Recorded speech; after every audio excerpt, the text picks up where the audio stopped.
गांव में इस बार ऐसी ठंड पड़ रही थी जैसे आसमान से बर्फ के गोले बरस रहे हो। लोग घरों में दुबके हुए थे और हर तरफ सन्नाटा पसरा था। लेकिन विमला देवी के घर में एक अलग ही महायुद्ध चल रहा था। उनकी 5 बहुएं गुड़िया, पायल, रेखा, कविता और रानी घर के कोने में छुपी ठंड से कांप रही थी। सुबह का वक्त था। विमला देवी अपनी साड़ी का पल्लू कसकर सिर पर बांध रसोई में पहुंच चुकी थी। ठंड से उनकी उंगलियां सुन्न हो रही थी, लेकिन फिर भी उन्होंने हाथ में झाड़ू थाम ली और घर का काम शुरू कर दिया। थोड़ी देर बाद विमला देवी का सब्र जवाब देने लगा। उन्होंने झाड़ू को जोर से पटका और बोली, हे भगवान, अब मैंने तो सोचा था 5 बहुएं लाऊंगी तो घर में रौनक रहेगी, काम बट जाएगा, पर यहाँ तो उल्टा हो गया। सारा काम मुझे ही करना पड़ रहा है और ये 5 आलसी कहीं की ठंड का बहाना बनाकर कोने में पड़ी हुई हैं। उन्होंने गुस्से में अपनी सबसे बड़ी बहू गुड़िया को आवाज लगाई, ए गुड़िया, ओ गुड़िया, उठ, कुछ तो काम कर ले। क्या सास की कोई इज्जत नहीं है इस घर में? अम्मा जी, बहुत ठंड है, उंगलियां तक हिल नहीं रही है। आप तब तक इन चारों से काम करा लो, ठंड कम होगी तो मैं कर लूंगी। ये सुनकर विमला देवी का पारा और चढ़ गया। उन्होंने दूसरी बहू पायल की तरफ देखा।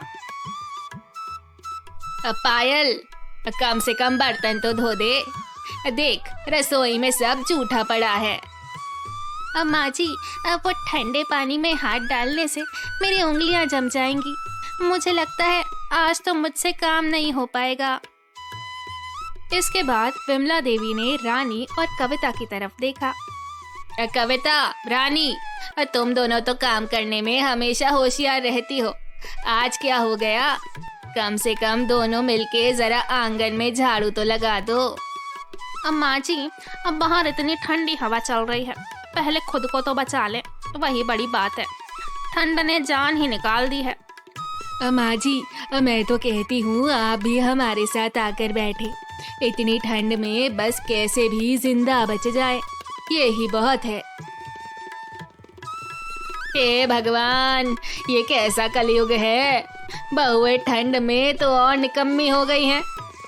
अगर हम सर्दी से बच भी गए तो भूखे जरूर मर जाएंगे।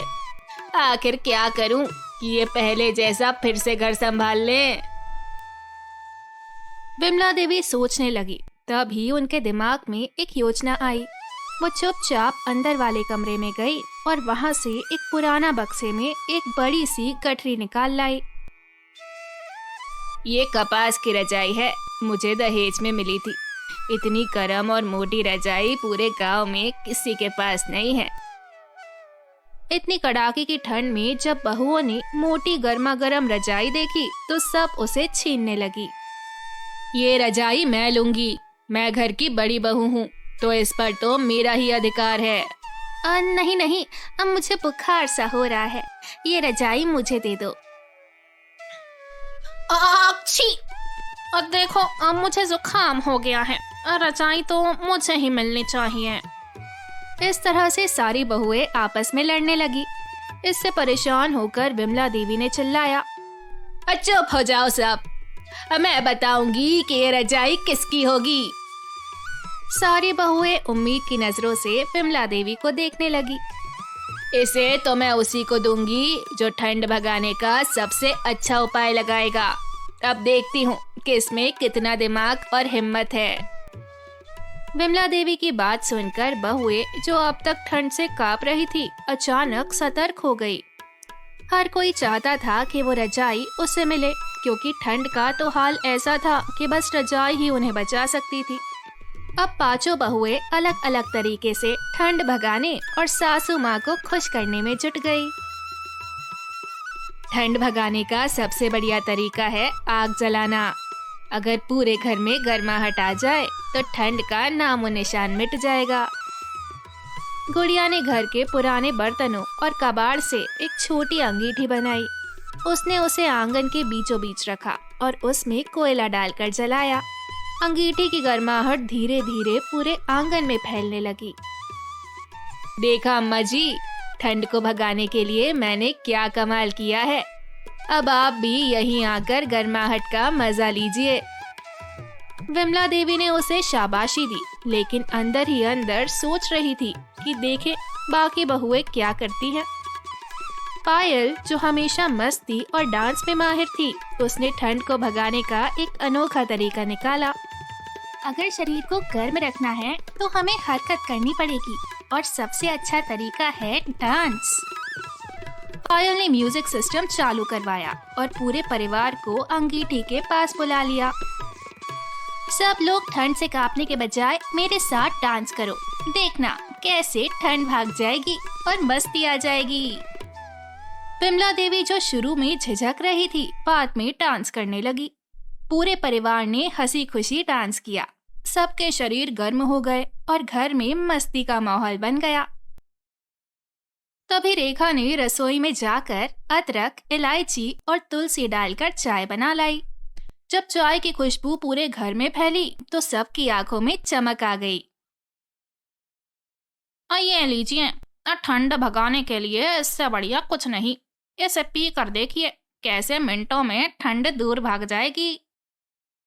विमला देवी ने चाय की चुस्की ली और कहा, रेखा, तूने तो कमाल कर दिया। ये चाय सच में ठंड में राहत दे रही है। इसी बीच कविता, जो अंगीठी के पास बैठी थी, उसने महसूस किया कि आग से उसके हाथ पैर को गर्माहट मिल रही है, लेकिन पीछे की तरफ इतनी ठंडी है कि पीठ अकड़ गया है। उसने पीछे मुड़ के देखा। वहां पास में मौजूद टूटी हुई खिड़की से ठंडी हवा घर में आ रही थी। रानी, इतनी आग जलाने के बाद भी घर गर्म नहीं हो रहा है, क्योंकि इन टूटी हुई खिड़कियों से ठंडी हवा घर के अंदर जा रही है। मुझे लगता है कि ठंड भगाने का सबसे अच्छा उपाय है इनकी मरम्मत करना। लेकिन कैसे मरम्मत करूं? मुझे समझ नहीं आ रहा है। आप सही कह रही हैं। मेरे पास इन हवाओं को रोकने का एक उपाय है। इसके बाद कविता और रानी ने मिलकर घर की सारी पुराने कपड़े और कतरनें इकट्ठा की और उन्हें सिलने लगी। रेखा ने भी इस काम में उनकी मदद की।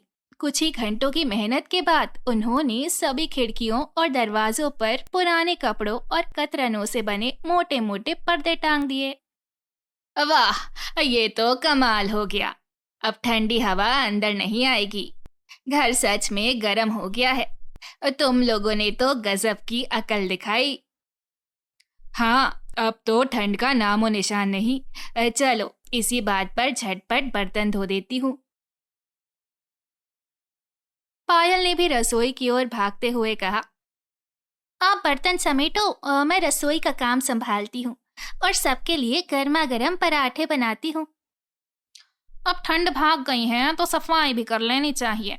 देखो, घर के कोने कोने में कितनी धूल जमा हो गई है। ठीक है, तुम सफाई करो, मैं कपड़े तय कर लेती हूँ।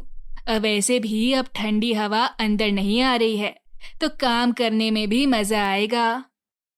कपड़े धोने का काम भी तो बाकी है। चलो, इसे जल्दी से निपटा लेती हूँ। विमला देवी दरवाजे के पास खड़ी सबको तेजी से काम करते हुए देख रही थी। वाह वाह, देखो, जैसे ही ठंड भागी मेरी बहुएं बिजली की तरह तेज हो गई। अब तो लगता है पूरा घर चमक जाएगा। यही जोश हमेशा बनाए रखना। हाँ माँ जी, ठंड भगाने का मेरा आइडिया सबसे कमाल का था, इसीलिए रजाई तो मुझे ही मिलनी चाहिए। हाँ हाँ, क्यों नहीं, अभी रजाई लेके आती हूँ। ये कहकर वो कमरे के अंदर गई और बड़ी सी गठरी लेकर आई। ये लो अपनी रजाई। कविता ने जल्दी जल्दी गठरी खोलना शुरू किया, लेकिन ये क्या, गठरी में रजाई की जगह पुराने बेकार कपड़े पड़े थे। माँ जी, ये क्या है? ये तो पुराने बेकार कपड़ों की गठरी है। रजाई कहाँ है? अच्छा, कहीं आपने वो रजाई अपनी प्यारी बहू रानी को तो नहीं दे दी? अरे, रजाई होती तब तो मैं किसी को देती। अम्मा जी, मतलब रजाई है ही नहीं। नहीं है बेटा, अगर होती तो मैं खुद इतनी ठंड में क्यों परेशान रहती। तो आपने हमसे झूठ क्यों बोला?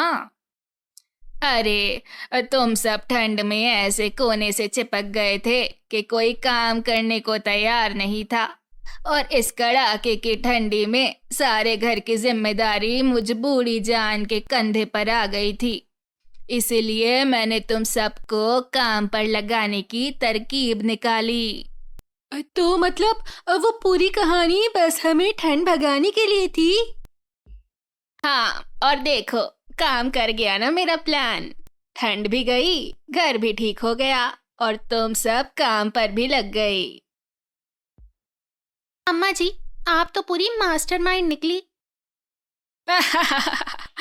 अब तो तुम सब समझ गई ना कि ठंड का असली इलाज मेहनत और अक्ल से ही होता है। बस आगे से इसी तरह काम करती रहना।